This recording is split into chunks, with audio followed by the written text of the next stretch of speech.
మహిళల one day world cup లో తొలి టైటిల్ వేటను భారత్ ఘనంగా ఆరంభించింది. దీప్తి శర్మ ఆల్రౌండర్ షోతో అదరగొట్టగా శ్రీలంకతో జరిగిన ఆరంభ మ్యాచ్లో డక్వర్త్ లూయిస్ పద్ధతిన 59 రన్స్ తేడాతో నెగ్గింది.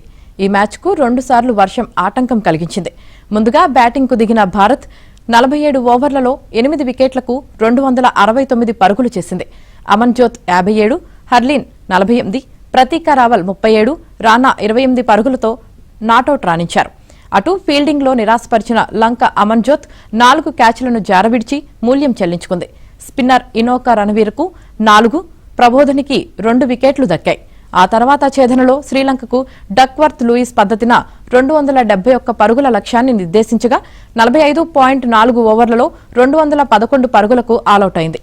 ప్లేయర్ ఆఫ్ ది మ్యాచ్గా దీప్తి శర్మ నిలిచింది.